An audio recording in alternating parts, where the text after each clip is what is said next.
Hello, welcome back to my channel. My name is Lana and today I will be doing the Modern Classics tag. This tag was created not that long ago by one of my closest friends here on BookTube, Milena Reads. I urge you to check out her channel. She has incredible vlogs.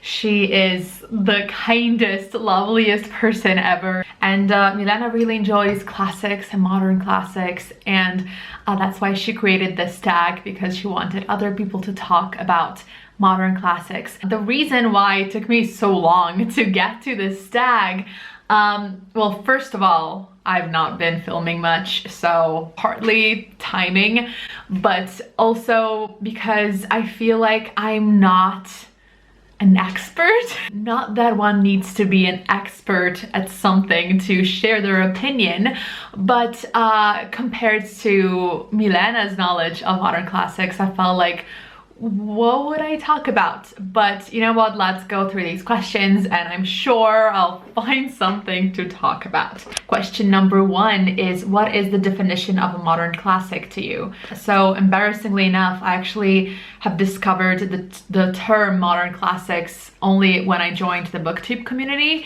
For some reason, I guess the words modern and contemporary were interchangeable in my head. So anything that's not that old and is great is like, oh, this is like a new classic, a new modern classic. No, apparently modern classics are books that were written in the 20th century, which seems to me wild because it's 100 years of literature. And in these particular 100 years, so many things happened around the world.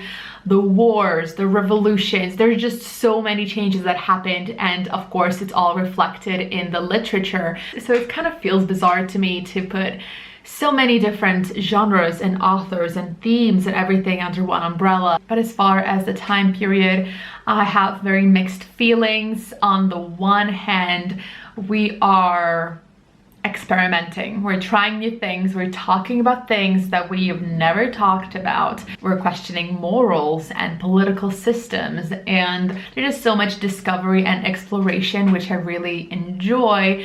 But on the other hand, all that exploration sort of brings up all the bad stuff as well, if that makes any sense. It's almost like, oh, we're now free to talk about all these topics. We're free to talk about sex, for example, but with it comes all of the misogyny. It feels like there was less of a filter and people felt more free to write everything they feel and how they think about different things, which is great. But then you see all the misogyny, you see all the racism, you see what else?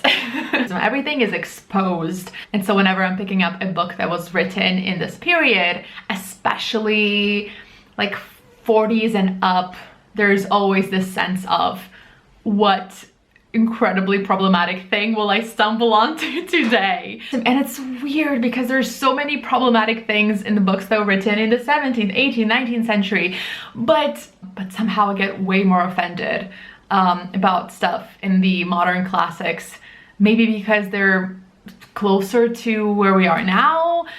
I don't know. Favorite subgenre: gothic, romantic, historical fiction, political, etc.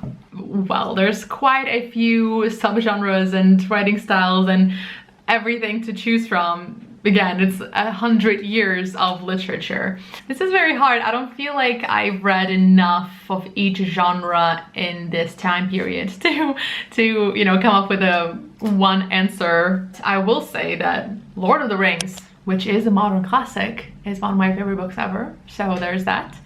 I'm gonna say that I adore Lord of the Flies. I have no idea what genre that is.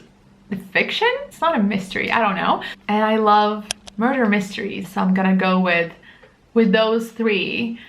The fantasy, which is just Tolkien. I've not read anything else from that time period that's fantasy. Then there's Lord of the Flies, which who knows what genre that is, and murder mysteries. Question number 3, an author from the 20th century whose books you would recommend. Let me think. There are a lot of modern classics that I've not read that I want to read. Oh no, I know. I want to recommend Tennessee Williams. That is a very interesting time period for theater, where the old systems were sort of breaking down and there was all kinds of emotional turmoil connected to it, and Tennessee Williams really did an incredible job looking at the human condition and how it deals with loss of control, power, grief, and change, which is fascinating. And yeah, I really recommend him. Your favorite modern classics so far this year? Let's see what I read this year. Oh wait, I have it here. I'm going to go with I'm gonna say Red House Mystery, because I remember reading it. It brought me so much joy. It's like a very classic locked door murder mystery, and it was just so lovely and I loved it so much. A modern classic that surprised you. I'm going to go with, and mention it again, Lord of the Flies by William Golding. I have never heard of it when I was in school, in high school.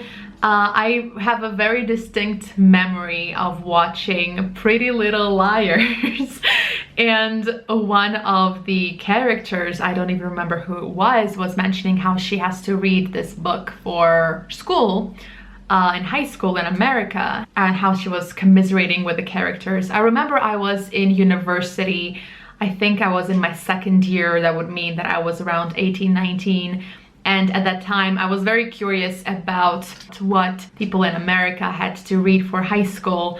A lot of those books I've never heard of, or I was very familiar with the title because I heard it mentioned so much in movies and TV shows, American movies and TV shows that I was watching, but I've never heard anyone mention it here in Moscow. And so I thought, you know, let's see what everyone is talking about. Because of that, I picked up To Kill a Mockingbird for the first time. It was around the same time.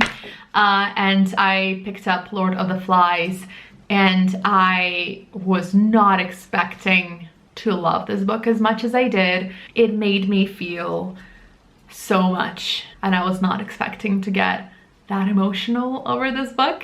A modern classic that was disappointing. I'm gonna go with The Alchemist by Paulo Coelho.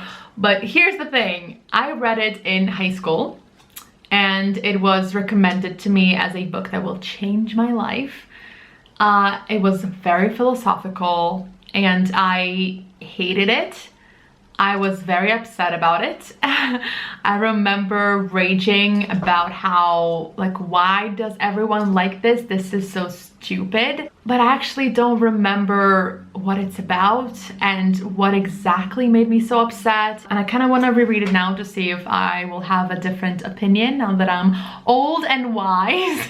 And also because I didn't like The Alchemist, I stayed far away from any other book by this author. Maybe that was a big mistake. I don't know. Have you read The Alchemist? Do you like it? Did you enjoy it? Maybe I just read the book at the wrong time in my life. I don't know. Next, a modern classic you want to reread.